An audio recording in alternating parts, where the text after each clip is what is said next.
Nibyo reka mbasuze kandi mbifurize kugubwa neza mbonero no kubaha ikaze hano kuri Region Info.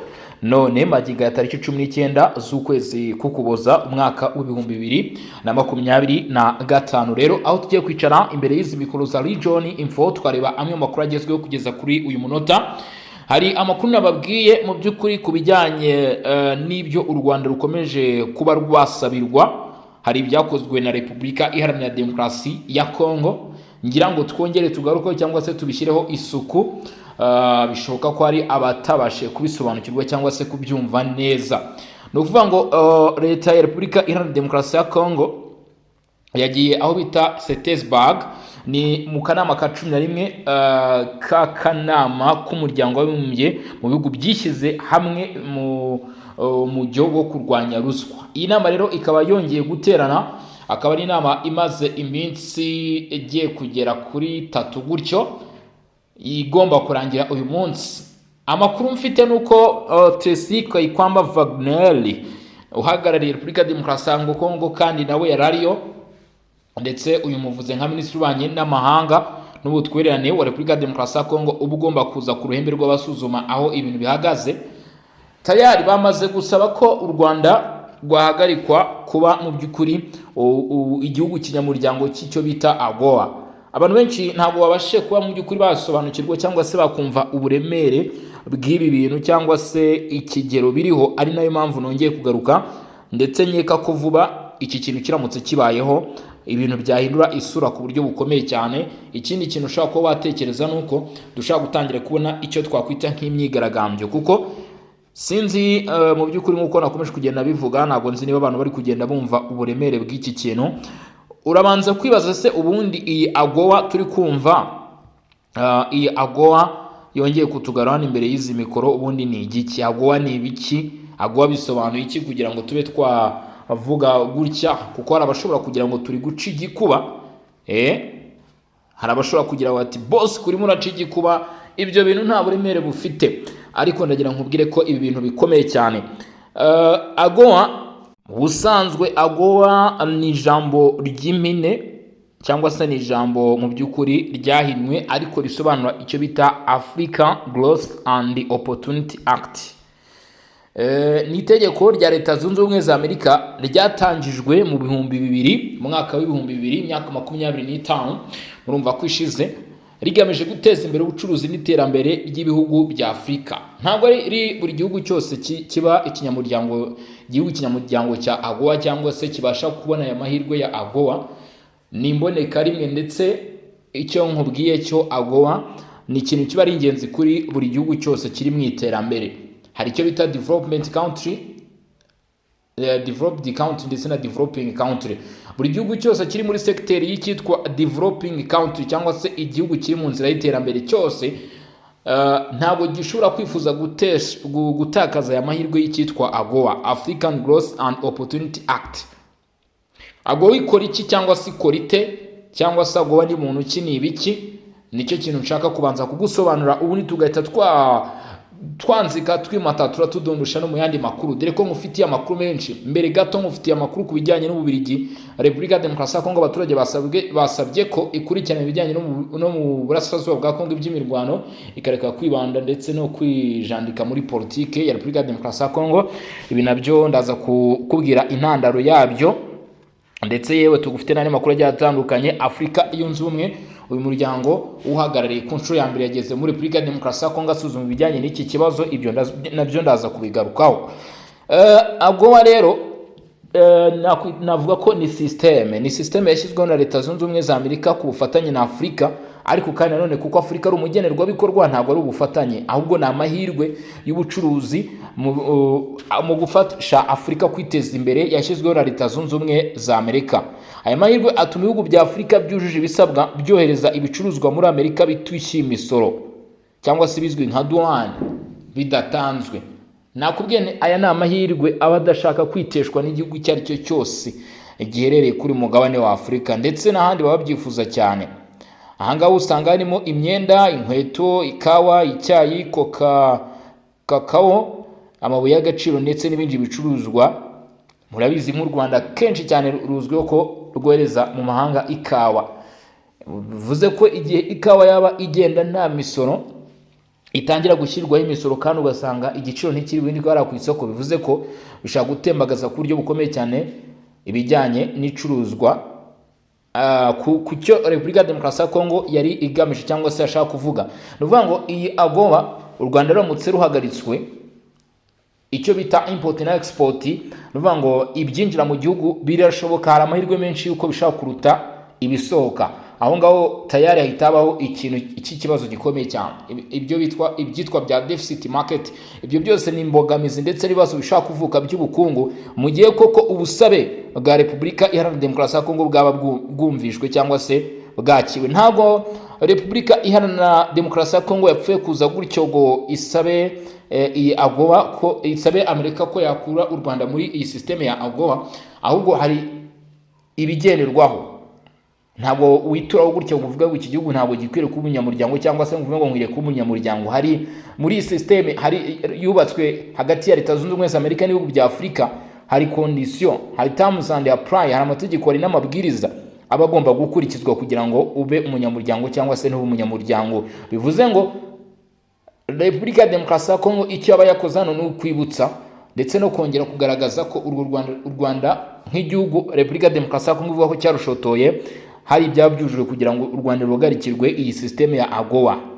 Ibisabwa kugira ngo rero igihugu kigume muri AGOA cyangwa se kibe umunyamuryango, ubundi ibihugu byose bya Afurika ubwo iyo systeme yamaze gutangira kandi igenewe ibihugu byose bya Afurika already ibihugu byari birimo, ahubwo igihugu bishaka gukora condition igihugu kirimo niyo ishaka gutuma kidakomeza kuba umunyamuryango w'iki wa AGOA. Hari ukubahiriza uburenganzira bwa muntu,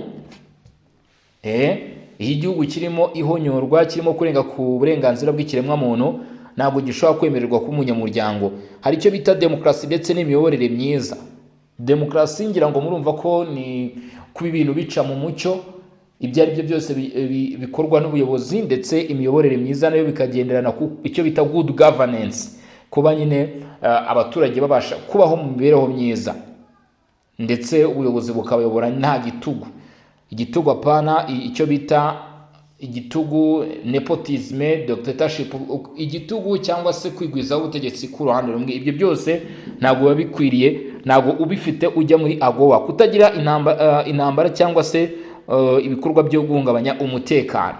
Aha ngaha rero niho Repubulika ya Demokarasi ya Kongo yaba yinjiriye ivuga ati ibijyanye n'intambara, ariko ku ngingo ikomeye cyane ishobora no kuba mu by'ukuri yakura u Rwanda muri AGOA, ku cyo Repubulika ya Demokarasi ya Kongo yashingiyeho hafi 100% nicyo bita kudashyigikira imitwe yitwaje intwaro. Ubwo niba u Rwanda rushyigikira imitwe yitwaje intwaro ukaba ukomeje kotswa igitutu, kandi uyu mutwe witwaje intwaro ukaba uri no guhungabanya ikindi gihugu, already tayari guverinoma ya Repubulika ya Demokarasi ya Kongo hari ubwoba ko ubusabe bwayo hakurikijwe n'igitutu gihari ndetse n'ibivugwa na raporo zigiye zitandukanye yabise umuryango w'abibumbye ndetse n'andi makuru agenda agenderwaho, u Rwanda rushobora guhagarikirwa iyi systeme ya AGOA. Ndakubwiza ukuri kaba kabaye kuki AGOA mu by'ukuri igaruka mu makuru ya Repubulika ya Demokarasi ya Kongo n'u Rwanda. Amerika ishobora guhagarika igihugu muri AGOA nk'igitutu cya politike. Ibyo ngira ngo muri kubyumva, kugira ngo u Rwanda mu by'ukuri nk'uko rubishinjwa na Repubulika ya Demokarasi ya Kongo ndetse na Amerika, mu gihe rwaba rwanze gukurikiza ibyo rusabwa, Leta Zunze Ubumwe za Amerika bafite guhagarika iyo systeme ku gihugu runaka, tutavuze no ku Rwanda, bigakorwa mu rwego rw'igitutu cyangwa se icyo twakwita kugira ngo pressure, ikintu gishaka gusunikira icyo gihugu kikabona ko kiri guhomba byinshi, cyavuga giti reka duhagarike ibi bintu. Iyo igihugu gihagaritswe ibicuruzwa byacyo byongera gusora. Ibi ngibi rero haba hari amahirwe menshi cyane yuko bihombya ubukungu bw'igihugu kiba cyahagarikiwe kuba umunyamuryango wa AGOA. Ni imwe mu ngamba Amerika ishobora gukoresha mu guhatiriza kubahiriza amahoro ndetse n'amasezerano yayo. Ni amasezerano yayo kuko Leta Zunze Ubumwe za Amerika nizo zasinyishe zinatangiza umushinga w'amasezerano yashyizweho umukono hagati y'abihugu bibiri, uw'u Rwanda Paul Kagame ndetse na Repubulika ya Demokarasi ya Kongo Felix Tshisekedi. Mu by'ukuri AGOA ifite ikintu ifite agaciro kenshi cyane ku bihugu bya Afurika bibasha kuba byaba muri uyu muryango, cyangwa se cyo nakwita muri iyi systeme y'amahirwe. Ni systeme y'amahirwe kuko nakubwije ukuri, nagusobanurira nti nta gihugu na kimwe cyo muri Afurika kiba kitifuza kuba umunyamuryango wa AGOA cyangwa gutakaza aya mahirwe. Tekereza nawe kwinjiza ibicuruzwa muri Amerika, uze isoko rya Amerika uko ringana, ndetse ikindi umenya ko ugiye gucuruza mu mafaranga y'amanyamahanga ugiye gucuruza ku giciro cyiza kandi ibicuruzwa byawe bikakomeza no kumenyekana mu ruhando mpuzamahanga, ubwo ayo mahirwe rero iyo hagiye akomye mu nkokora kiba ari ikibazo. Hari ubwo rero ko iki ngiki gishobora kuba cyabaho. Perezida wa komisiyo y'umuryango wa Afurika yunze ubumwe Mohamed Ali Yusuf, bwa mbere mu mateka abaye umuyobozi w'umuryango wa Afurika yunze ubumwe, ari mu ruzinduko i Kinshasa ku nshuro ya mbere kuva yatangira izi nshingano, aho yatangaje ko Afurika nk'umugabane batigeze batererana cyangwa se birengagiza ikibazo Repubulika Demokarasi ya Kongo ifite kugeza uyu munsi. Avuga ko kandi komisiyo y'umuryango wa Afurika yunze ubumwe yifuza ko iki gihugu gisubirana amahoro n'umutekano kikaba nk'ibindi bihugu byose cyangwa se nk'uko byahoze. Mohamed Ali Yusuf ni ijambo yavuze ubwo ari mu ruzinduko muri iki gihugu cya Repubulika Demokarasi ya Kongo, kandi akaba yahuye n'umukuru w'igihugu Felix Tshisekedi. Bati mu ruzinduko yakiriwe na perezida we ubwe ku giti cye, Bwana Felix Tshisekedi Chilombo, Elias Faci Beto, bagana ku kibazo cy'umutekano muke mu burasirazuba bwa Kongo. Ni nayo main point cyangwa se nicyo cyari ku ruhembe rw'ibigomba kuganirwaho. Ahakomeje imirwano iterwa n'inyeshyamba zo mu mutwe wa M23. Uyu mutwe ukaba kugeza uyu munsi uri beyond cyangwa se uvuga kubarizwa mu cyitwa AFC, Alliance Fleuve Congo cyangwa se urwo ry'uruzi rwa Kongo, aho bivugwa ko izi nyeshyamba nubwo zigaragara muri icyo bita AFC ariko ngo zaba zishyigikiwe n'u Rwanda. Baganire kandi ku ruhare umuryango wa Afurika yunze ubumwe ushobora kugira mu mishyikirano yo kugarura amahoro iri kubera Washington ndetse na Doha. Iyi mishinga rero Felix Tshisekedi na Mohamed Ali Yusuf baganiye ku buryo bwo gukorana mu kwiteza imbere mu ishyirwa mu bikorwa ryayo ndetse n'izindi mpamvu zigiye zitandukanye. Mohamed Ali Yusuf yavuze ko umuryango wa Afurika yunze ubumwe uzi neza ko Repubulika Demokarasi ya Kongo kugeza uyu munsi muri situwasiyo barimo mu bibaraje b'inshinga, bari mu ntambara mu burasirazuba, ndetse kandi ngo hakaba ari icyo bita intambara ya gashoza ntambara. Navuga ngo ni intambara ya gashoza ntambara kubera iki? Ku byavuzwe nyine na Mohamed Ali Yusuf, iyi ntambara umutwe wa 23 turi kurwana muri Repubulika Demokarasi ya Kongo ngo ni intambara gashoza ntambara kubera ko ishobora guteranya cyangwa se gutuma havuka intambara hagati y'ibihugu bibiri, u Rwanda na Repubulika Demokarasi ya Kongo. Ngo kandi ko Afurika igomba gufasha Repubulika Demokarasi ya Kongo kubona amahoro n'ituze. Uyanashimangira ko umuryango wa Afurika yunze ubumwe bafite ubushake bwo gushyigikira inzira zose zigamije kurangiza intambara mu karere k'ibiyaga bigari.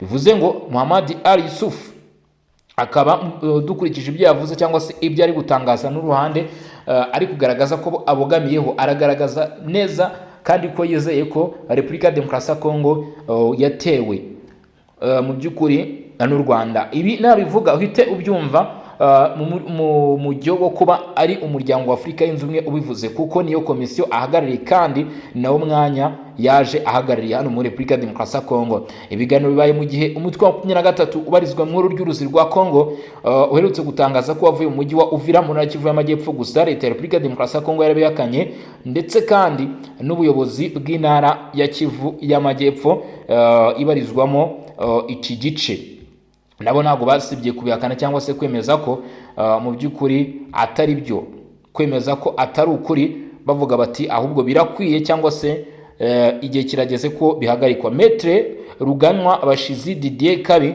niwe washyize umukono ku itangazo cyangwa se ku nyandiko y'ubuyobozi bw'intara Kivu y'Amajyepfo bwemeza ko ubu ngubu abagize umutwe wa 23 ibyo bavuze ko bavuye mu mujyi wa Uvira atari byo. Hari andi makuru ahubwo yasohotse avuga ko uyu mutwe wariyoberanije wambara gisivile. Mohamed Ali Yusuf yavuze ko umuryango wa Afurika yunze ubumwe uzi neza ko Repubulika Demokarasi ya Kongo iri mu bibazo, ndetse ibiganiro bibaye mu gihe wa 23 yatangaje ko umujyi wa Uvira mu ntara Kivu y'Amajyepfo. Gusa leta ya Repubulika Demokarasi ya Kongo yarabihakanye, ivuga ko ari ikinamico kigamije kugabanya igitutu mpuzamahanga, cyane cyane igitutu cya Leta Zunze Ubumwe za Amerika ku Rwanda ruvugwa n'umuryango w'abibumbye Loni nk'urufasha ayo mashyirahamwe yitwaje intwaro. Ndakwitsa ko Uvira ni umujyi ufite akamaro gakomeye mu by'umutekano ndetse n'ubukungu, kuko ufata byari byafunguriye umutwe wa 23 inzira ijya mu ntara ya Haut-Katanga ifatwa nk'inkingi y'ubukungu bwa Repubulika Demokarasi ya Kongo. Ntabwo mvuga Uvira, Haut-Katanga ifatwa nk'inkingi cyangwa se inkingi ya mwamba y'ubukungu kugeza uyu munsi bwa Repubulika Demokarasi ya Kongo. Nubwo bavuga ko bawuvuyemo, 23 ikomeje kwagura ibice igenzura ndetse no gushyiraho ubuyobozi butemewe na leta ya Kinshasa mu bice by'uyu mujyi nk'uko bivugwa n'uruhande rwa guverinoma. Mu cyumweru cyose cyabaye mu gihe amasezerano Washington hagati ya Kinshasa na Kigali yari amaze kwemezwa, ariko aho kuzana ituze ngo intambara yarakomeje ikomeza gukura, buri ruhande rushinja urundi guteza umutekano muke. Ku ruhande rwa Afurika yunze ubumwe hari abayinenga ko ifata umwanzuro uhamye. Ku ruhande rw'u Rwanda, muganga Denis Mukwege wegukanye igihembo cy'amahoro cyitiriwe Nobel yanenze umuryango wa Afurika yunze ubumwe kuba utavuga ku mugaragaro ko u Rwanda ruri mu bateza umutekano muke muri Repubulika Demokarasi ya Kongo, awusaba gufata ingamba zifatika zirimo no gufatira u Rwanda ibihano. Ese ibyo Denis Mukwege uyu wabonye igihembo cyitiriwe Nobel mu by'ukuri yaba yemeye kwerura cyangwa se yifuje noneho uko yatangaza cyangwa se yakwemera ku mugaragaro ko uyu muryango wa Afurika yunze ubumwe waba mu by'ukuri wemera ibyo Repubulika Demokarasi ya Kongo ivuga? Gusa kuri inshuro abahamya bakaba bagaragaje cyangwa se berekanye ko mu bigaragara noneho uyu muryango wa Afurika yunze ubumwe uburyo utangiye kwakitinga cyangwa se gukora bishaka kuba bitanga amahirwe n'igisobanuro cy'uko noneho uyu muryango mu by'ukuri aho bigeze waba urimo ugenda cyangwa se umaze kwemera noneho ko ibyo byabayeho, ibyo byaba byarabayeho.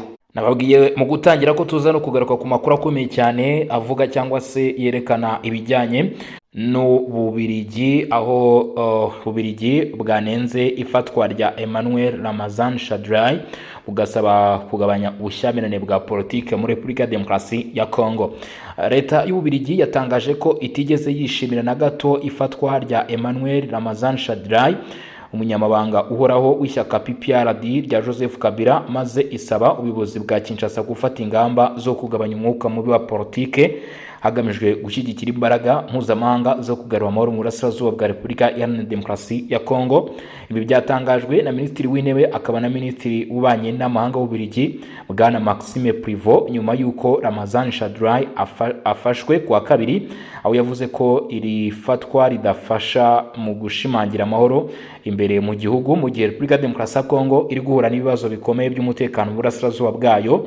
Mu ijambo yatanze ku itariki 18 Ukuboza, Bwana Maxime Prevot uyu yagaragaje ko ifatwa y'uwahoze ari Minisitiri w'Umutekano w'imbere mu gihugu muri Repubulika Demokarasi ya Kongo ritahumuriza urwego rwa politike kandi ko ridasaba n'igisubizo gikwiye ku bibazo bikomeye igihugu gihanganye nabyo. Yagize ati kugira ngo uruhare rw'abantu benshi mu miyoborere bifashe guhuriza hamwe abanyekongo mu bihe bikomeye ndetse no gutuza kwa politike, gufata Emmanuel Shadary umunyamabanga uhoraho wa PPRD biribazwaho kandi ntibigaragara ko bijya muri uwo murongo. Minisitiri w'Ububirigi yongeye gusaba ubutegetsi bwa Kinshasa gufata ingamba zo koroshya politike, kwinjira mu mishyikirano, kubahiriza itegeko nshinga ndetse n'indangagaciro za Repubulika kugira ngo habeho ubwumvikane mu gihugu. Yashimangiye ko imbaraga zo kugarura amahoro mu karere zigomba kujyana n'inzira yo kwiyunga imbere muri Repubulika Demokarasi ya Kongo, abanyekongo b'ingeri zose bagira uruhare mu gushyira mu bikorwa amasezerano yafatiwe ku rwego mpuzamahanga, bakabishyira mu bikorwa bifatika kandi bakemeranya ku mavugurura akenewe cyane cyane mu miyoborere. Emmanuel Ramazan Shadary wari umukandida wa Joseph Kabila mu matora ya perezida mu 2018 yafashwe mu ijoro ryo kwa kabiri ahagana ku isaha 3 za mu gitondo, afatwa n'abantu bambaye imyenda ya gisirikare ndetse n'abandi bambaye igisivile nk'uko byemejwe n'umugore we. Uyu mugore we yari yakoze imyigaragambyo yo kwicara ku munsi wakurikiyeho mbere ya ambasade ya Leta Zunze Ubumwe za Amerika.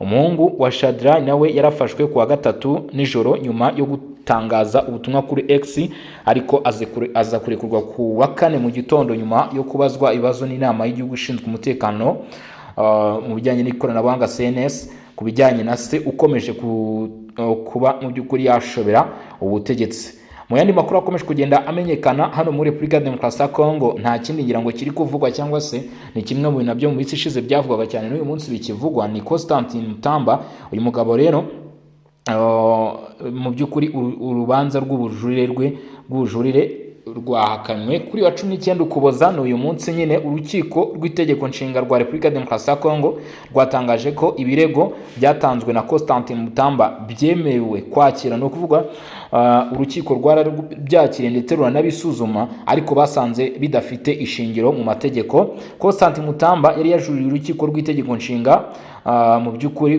kuba rwarafashe icyemezo kinyuranyije n'itegeko nshinga ubwo rwanze kwakira impamvu z'ubwunganizi bwe yari yatanze mu rubanza rwe. Icyakora urukiko rw'itegeko nshinga rwasanze ibyo avuga bidafite ishingiro, bityo rubitesha agaciro.